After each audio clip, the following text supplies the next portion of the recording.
Tout simplement, il faut dire la vérité, il faut que l'État qui est là, et depuis que cet État, ce nouveau État est là, l'État est très violent vis-à-vis de sa population.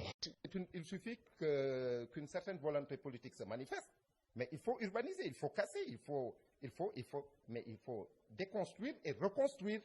C'est aussi simple que ça.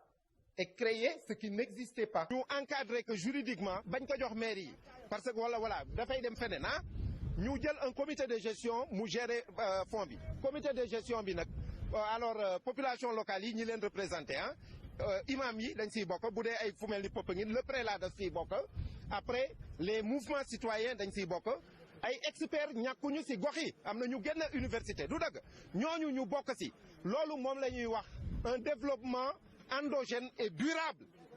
Et aujourd'hui, nous pouvons attaquer juridiquement le président de la République sur l'excès de pouvoir par rapport à l'article 19 qui lui confère ce déclassement dans le code du domaine public maritime. Et nous sommes sur cet axe aussi. Hein? Donc, il faut absolument que l'État, qui a le pouvoir régalien d'utiliser la force, puisse aller vers des politiques sociales apaisées pour ne pas utiliser cette force. jërë ngeen jëf mbokki internet yi tey nag dañu waxtaanee kenn ci doomi réew mi ngi tudd Omar Galla Diagne ñu gën ko xamee si turu Baye Ngalla. Baye Ngalla mi ngi judd le 28 juin 1966 à Dakar mu tàmbali politique vers les années 1992 mu doon tey jii ku ñu ràññee lool ci gox bi ñu naan Wakaam ndax dafa mës a xeexal waa askanam depuis jamonoy temps Abdoulaye Wade xaarul ba doon personnalité pour liggéeyal askanam ñu ngi koy woowee aussi l'incorruptible ndax les nombreuses propositions de terrain ak xaalis yu mu bañal yenn ci autorité yi ci xeex bu mu daan xeex ak gouvernement bi ci suuf bi mu daan jaay ci corniche bi ak di ko privatiser wala jox ay étranger ba ñi amatuñu fi ñu feex mu doon lu ko metti lool.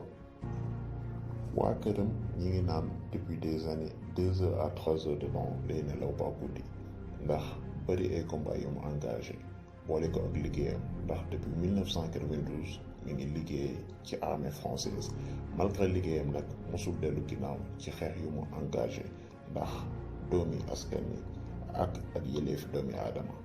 Baye Ngalla dafa mës a doon bañkat ba ñu bëri si ay xaritam dañ koy reproché xadar ak franchise bu ëpp li mu leen tontu mooy nee na leen bés bu sama comportement changé jàpp leen dem leen nax car su boobaa damay foo damay doon ki nga xamante ni nekkuma ko dëgg kenn ko raay. Organisation bu mu munti bokk ñii dañu koy naw lool am confiance ci moom ba jox ko ay postes de responsabilité. En 2001 mi ngi créé l'association des volontaires de l'environnement. En 2003 ba léegi mi ngi nekk délégué syndical. En 2007 mu doon candidat député vert. En 2008 mu créé plateforme SOS Littoral moom Mansour Sorowal ak Pierre Atepa Goudiaby. En 2009 mu nekk candidat maire sorti deuxième des élections.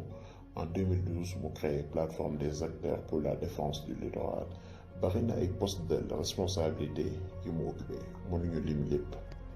Yamul ci yooyu création donc ndax dépotoir d'ordures ak eaux usées yi nekkoon biir Ouakam moom ak mouvement ñoo ko dindi biir Ouakam.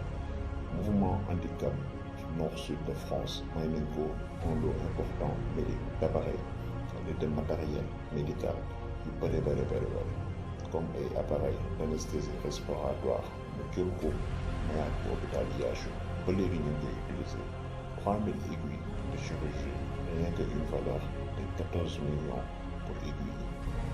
Artère artificielle cardiovasculaire moo équipé le centre de santé à Ouakam et le centre national d'appareillage orthopédique. Secouristes yi ak gendarmerie yi tamit recevoir nañu ay dons matériel informatique époque bi nga xamante ni ordinateur dafa jafe si dëkk bi yenn ci école publique yi donc defaraat nañu seen toilette defaraatal leen seen ay tableau lu mu samp ci ay garab nag biir Ouakam moom ak association mat na 10 000. Rien que année 2020 bi samp nañu 867 garab ci booru armée bi mosquée de la divinité cité Asegna etc. Malheureusement autorités yi ñoo jàppul ci liggéey bi tey ji nag Omar Ngalla ñëwaat na postuler pour la deuxième fois en tant que candidat maire de Ouakam avec le mouvement alternatif Les Verts. digul nag kenn saaku ceeb dëwlin wala xaalis du loolu moo ko tax a jóg li ko tax a jóg du lenn lu dul créer de l'emploi defaraat Ouakam ba nga xamante ni yeneen mairie yëpp dinañu naw waa Ouakam. jërë ngeen jëf mbokki internet yi.